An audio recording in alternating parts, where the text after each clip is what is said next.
Assalamualaikum dan salam sejahtera. Kalau menjerat murai batu, tertunai niat Umar yang satu. Terus bersama saya Umar Wahid dalam 15 minit MMTV, edisi 11 Oktober 2023. Kita ke berita utama. Kerajaan belum bercadang menghapuskan monopoli padi beras Nasional Berhad Bernas sebagai pengimport beras di negara ini. Menteri Pertanian dan Keterjaminan Makanan Datuk Seri Muhammad Sabu berkata dasar pengimport utama beras yang sedang dilaksana ketika ini adalah kaedah terbaik dalam menangani cabaran semasa dan mendatang. Katanya dasar berkenaan adalah mekanisme utama yang memberi keupayaan kepada negara untuk menghadapi cabaran ketidakstabilan harga beras antarabangsa. Tambah beliau, sebarang keputusan mengenai perubahan dasar ini wajib mengambil kira kebajikan dan pendapatan pesawah, kestabilan dan jaminan bekalan makanan negara serta dasar semasa kementerian. Menurutnya lagi, tiada kaitan kenaikan harga beras putih import BPI mempunyai hubung kait ketika dengan monopoli Bernas ketika ini. Kata ahli Parlimen Kota Raja itu, kenaikan BPI adalah kerana harga pasaran antarabangsa beras meningkat sebanyak 60% pada akhir Ogos 2022. Selain keadaan tersebut turut diburukkan lagi dengan kemerosotan kadar tukaran asing ringgit Malaysia berbanding dolar Amerika Syarikat. Peminjam boleh menikmati tempoh penangguhan pembayaran balik pinjaman Perumahan Lembaga Pembiayaan Perumahan Sektor Awam LPPSA selama 24 bulan bagi pembinaan rumah atas tanah dan 36 bulan bagi pembinaan rumah bertingkat. Timbalan Menteri Kewangan II, Steven Sim Chee Kiong menjelaskan bahawa penangguhan bayaran balik itu tamat sehingga pengeluaran bayaran kemajuan perumahan kepada pemaju mencecah 95%. Jelasnya, peminjam sebenarnya tidak perlu membayar balik pinjaman dalam tempoh penangguhan tersebut yang merupakan satu kelebihan pembiayaan LPPSA kepada penjawat awam. Tambahnya lagi, LPPSA masih memboleh membantu melakukan penjadualan semula bayaran balik pembiayaan dengan bayaran ansuran bulanan lebih rendah sekitar 20 hingga 40% daripada ansuran bulanan asal dalam tempoh 5 tahun atau sehingga projek rumah pulih. Umat Islam wajib berganding bahu memastikan pegangan ahli sunnah wal jamaah dilindungi, dipelihara dan dihayati. Sultan Perak Sultan Nazrin Muizzuddin Shah bertitah ancaman ke atas pegangan ahli sunnah hari ini dilakukan secara terang oleh musuh Islam dan berselindung melalui gerakan batiniah tertentu. Jelas baginda, usaha meningkatkan kefahaman mengenai ahli sunnah wal jamaah merupakan langkah penting untuk memastikan keharmonian ummah dapat dijamin selain lebih bersedia menghadapi ancaman kemunculan ajaran sesat dan aliran pemikiran janggal yang mengundang kebinasaan ke atas diri, keluarga, masyarakat mahupun negara. Titah Sultan Nazrin, akidah ahli sunnah wal jamaah disifatkan sebagai ajaran betul, lurus, selamat, jelas serta tiada kekeliruan di dalamnya dan pegangan ini merupakan warisan jati diri umat Islam di negara ini sejak agama Islam mula bertapak di tanah Melayu. Titah baginda lagi, sepanjang sejarah dalam manhaj ahli sunnah wal jamaah, pendekatannya bersifat pertengahan dan seimbang, tidak bersifat keterlaluan ataupun ekstrim. Amalan ini juga turut memberi ruang untuk berfikir dan membuat tafsiran, manakala takwilan yang tidak jauh dengan tuntutan nas sekaligus bukan membuat tafsiran secara literal yang menampakkan Islam sebagai agama yang kaku dan tidak realistik. Kementerian Luar Negeri KLN mengesahkan terdapat 5 rakyat Malaysia yang membabitkan seorang wanita dewasa bersama ibu dan 3 anaknya berada di kawasan konflik Tebing Barat. KLN memaklumkan Kedutaan Besar Malaysia di Amman, Jordan sentiasa memantau dan berhubung dengan mereka. Menerusi kenyataan yang dikeluarkan oleh KLN hari ini, kementerian itu menasihatkan mana-mana pihak atau warga negara Malaysia yang mempunyai maklumat keberadaan keluarga dan kenalan yang masih berada di kawasan konflik tersebut boleh berhubung dengan kementerian bagi mendapatkan bantuan sekiranya perlu. Dalam pada itu, KLN turut menasihati pihak yang berhasrat untuk membuat perjalanan ke kawasan bergolak itu agar menangguhkan perancangan mereka memandangkan keadaan masih belum selamat. Dalam perkembangan sama, KLN juga memaklumkan pihaknya dalam proses menyalurkan RM1 juta sumbangan kemanusiaan awal dengan segera melalui akaun Amanah Kemanusiaan Rakyat Palestin AAKRP. Encik Tahu buntu memikirkan bagaimana beliau hendak sambung pelajaran ke peringkat PhD. Apa susah-susah? PSN kan ada? Betul ke?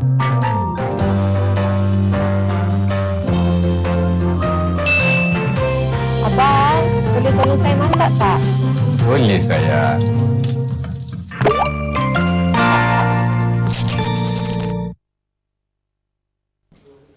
Kita kembali lagi. Seorang bekas tentera dihadapkan ke Mahkamah Magistrate Kanga hari ini atas tuduhan membunuh isterinya 30 September lalu. Tertuduh Indira Zailan Muhammad Sani, 38 tahun, mengangguk faham sejurus pertuduhan tersebut dibacakan terhadapnya di hadapan Magistrate Siti Nurhaliza Mat Ali.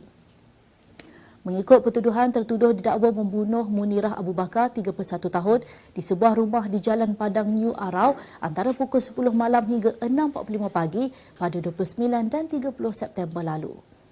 Pertuduhan dijalankan mengikut Seksyen 302 Kanun Keselesaan yang membawa kepada hukuman gantung sampai mati jika sabit kesalahan. Mahkamah kemudian menetapkan 17 November depan bagi sebutan semula kes berkenaan. Utusan Malaysia sebelum ini melaporkan seorang lelaki menikam mati isterinya dengan sebilah pisau di bahagian kiri dada wanita berkenaan dipercayai akibat cemburu dalam kejadian di sebuah rumah di Jalan Padang New Arau. Selepas menikam isterinya di ruang tamu rumah, suspek dikatakan telah membawa wanita berkenaan ke dalam bilik tidur utama dan menutup mangsa dengan selimut tebal sebelum menghantar dua anak mereka ke rumah pengasuh. Tiada lagi Kak Lina atau Eli Mazlin dalam ASGV. Itu merupakan kenyataan Eli Mazlin yang menarik diri daripada mengacarakan program All Star Gegavaganza ASGV. Perkara itu disahkan sendiri oleh Naib Presiden Strategi Pembangunan Kandungan Hiburan Melayu Astro, Rakim Ahmad, yang sekaligus menghormati keputusan pengacara itu.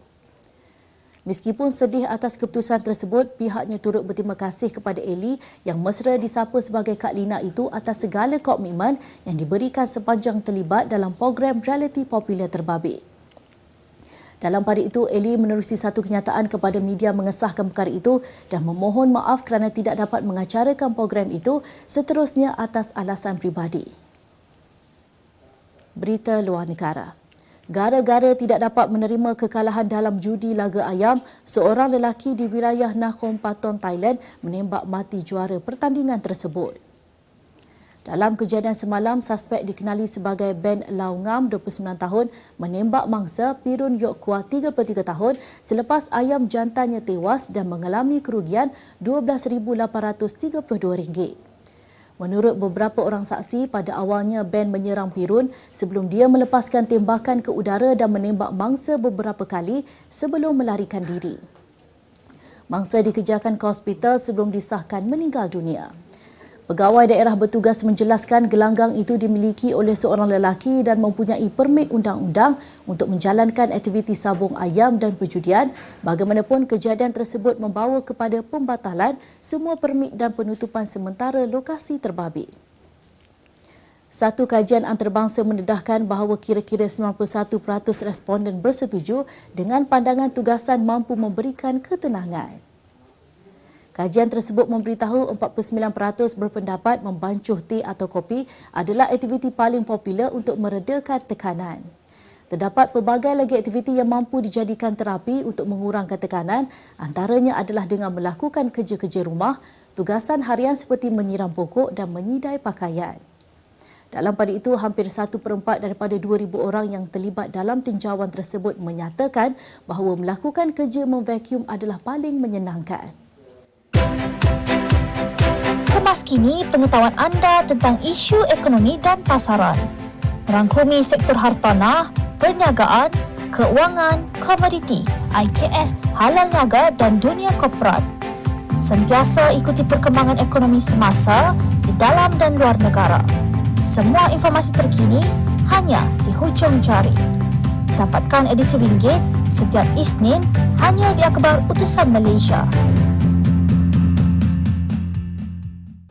Kita ke segmen halal niaga minggu ini.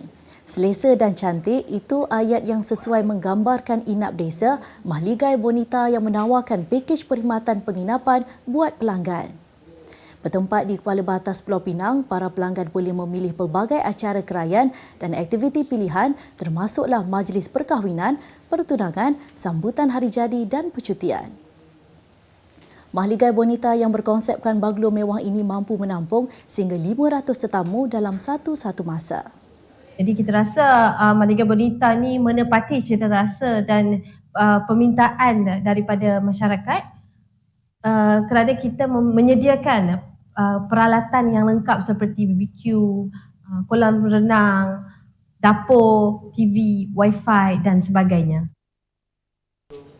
Menitik beratkan keselesaan pelanggan, Mahligai Bonita sentiasa berusaha menjaga kualiti, perkhidmatan mereka malah menawarkan harga pengenalan mampu milik iaitu serendah RM999 satu malam. Bagi kami yang paling mencabar dalam mengendalikan homestay Mahligai Bonita ini adalah apabila tetamu check out pada pukul 12 tengah hari dan tetamu baru akan masuk pada pukul 3 petang. Jadi kami hanya mempunyai masa dalam 3 jam sahaja untuk membersihkan keseluruhan homestay ini, termasuklah dalam menggantikan sarung bantal, cadar, tuala, selimut dan juga perawatan serta penyucian kolam renang. Kita juga akan mop keseluruhan homestay untuk keselesaan tetamu yang baru datang. Perak bersedia untuk menyambut para pelancong dari dalam dan luar negara dengan menyediakan pelbagai pakej menarik dan menyenaraikan sebanyak 90 acara pelancongan di peringkat daerah dan negeri dengan tagline Promising Perak. Menteri Besar Perak Datuk Seri Sarani Mohamad berkata, pihak kerajaan negeri juga sedang melaksanakan kerja-kerja naik taraf lokasi pelancongan dan aktiviti promosi juga giat dilakukan bagi menarik lebih lagi minat pelancong untuk datang ke negeri ini. Dalam pada itu, beliau berkata difahamkan Perak merupakan negeri pertama di Malaysia yang melaksanakan promosi dan periklanan secara internal wrapping di dalam kos ETS. Iklan yang dilaksanakan selama 18 bulan bermula Oktober 2023 hingga Januari 2025 itu mengetengahkan kelainan melalui 6 tema utama iaitu warisan, makanan, alam semula jadi, hiburan dan keluarga serta kraftangan yang terdapat di negeri Perak. Beralih ke berita sukan. Padang baharu Stadium Nasional Bukit Jalil SNBJ bakal dirasmikan pada Khamis ini oleh Tunku Mahkota Johor Tunku Ismail Sultan Ibrahim sempena Pesta Bola Merdeka 2023 yang berlangsung pada 13 Oktober ini hingga 17 Oktober minggu hadapan. Pengerusi Perbadanan Stadium Malaysia PSM Datuk Hans Aizat mengakui proses naik taraf sudah selesai sepenuhnya dan berharap ia dapat memberi keselesaan buat peminat sukan tanah air. Katanya gelanggang keramat Harimau Melaya itu bukan sahaja menggunakan rumput baharu, malah proses naik taraf turut dilakukan di bahagian lain termasuk tempat solat dan tandas. Pasukan Harimau Malaya juga akan menjadi pasukan pertama merasmikan padang baharu di mana skuad kendalian Kim Pan-gon bakal berdepan India bagi aksi pertama Pesta Bola Merdeka 2023 pada Jumaat ini. United Kingdom, England, Scotland, Wales dan Ireland Utara, Republik Ireland akan menjadi tuan rumah Euro 2028. Itali dan Turki pula akan menjadi tuan rumah edisi bersama untuk edisi 2032. Pemilihan United Kingdom, UK dan Ireland dilakukan selepas Turki menarik diri daripada bidaan bagi memberi tumpuan kepada penganjuran bersama Itali. Turki sebelum ini gagal dalam semua bidaan untuk menganjurkan kejohanan Eropah itu sejak tahun 2008 dan kemudian menjadi calon untuk edisi 2028 serta 2032. Bagaimanapun, Julai lalu Turki bersetuju menyertai Itali untuk membina Euro 2032. 6 stadium Euro 2028 dicadangkan di England dengan 2 di London dan selebihnya di Manchester, Liverpool, Newcastle dan Birmingham. Euro 2024 akan berlangsung di Jerman dari 14 Jun hingga 14 Julai. Sebagai penutup 15 minit MMTV hari ini, saksikan laporan cuaca esok Khamis 12 Oktober 2023. Jangan lupa dapatkan akhbar utusan Malaysia dan Kosmo untuk berita-berita terkini dan menyeluruh. Sekian sahaja daripada saya, Umar Wahid. Assalamualaikum dan jumpa lagi.